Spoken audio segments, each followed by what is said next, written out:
All right, so we started yesterday. We just made it into the first sentence of John chapter 1, verse 1, and we talked about who this word was, the Logos, and the mystery that was set.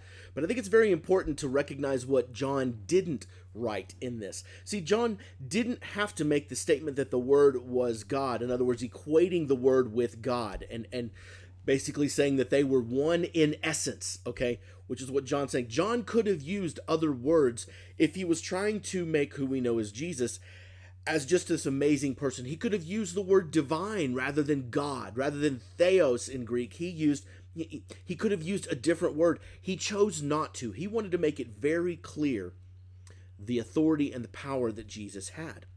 And then we see in verse 2, he says, he was in the beginning with God. Now, that's the ESV translation. Other translations, the NIV say, this word was in the beginning. You can't really go wrong with either thing. There's kind of a translation when you do the ESV, when you say he, you're basically trying to transition it towards pointing to Jesus. If you use this word, you're still trying to keep it in this mystical, magical ability. But either way, this next sentence is very clear. He was in the beginning with God. This ties in that first sentence that we talked about a minute ago when it says the word was with God and the word was God. This is tying that together to basically doubly affirm the authority by which this word, this person we now know, he has been able to do this thing. And then John goes nuts when he says all things were made through him, and without him was not anything made that was made. This sentence right here is huge. All things were made through him. In other words, nothing that we see, touch, taste, hear, think about, any of the things that define reality, every single aspect of them, this word had a hand in. Every part of it. Without him was not anything made. In other words, there wasn't a single part of this that Jesus did not have a hand in.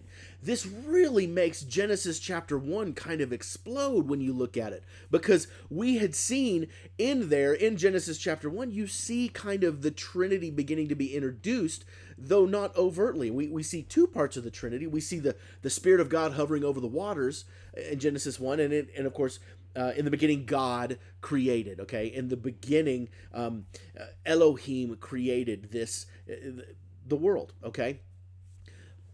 When you see this, you recognize that the third part of the Trinity, Jesus, the Son, was there and is one God, three persons, one God in essence, and three individual persons, the Father, the Son, and the Holy Spirit. So John is equating Jesus with God. He's making him equal to God, which makes him God. Okay? Elohim, we've talked about this before, but Elohim is a plural royal version of God, but I don't think that is accidental. Matter of fact, I know it's not accidental. When the Holy Spirit spoke to Moses or whomever wrote the Pentateuch, it was not accidental that the word Elohim was used in Genesis chapter 1 and 2. It was not Genesis chapter 1. Genesis chapter 2, we have another shift. But Genesis chapter 1, it's not an accident that we're using this. The Trinity was there. It was there, and it was active in every aspect of it. All three persons were there at creation. All three persons had a hand in creation. They were present with it. They weren't just present, though. They were supportive and active in helping and doing it. And in the case of Jesus, everything was made through him. He had a hand in every single part. So John is being very overt in establishing the authority of the Word. Now again, he hasn't introduced who this person is. He's continuing still to kind of make this mystery. We've got this dramatic music and this dramatic fog happening.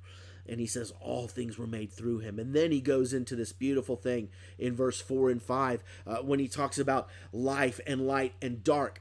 And we're going to talk a little bit more about the motif, but John loves to use these contrasting things of when you have one thing, you have the other, light versus dark, good versus evil, all of these different things that John is going to use. John is really trying to establish why Jesus is unique.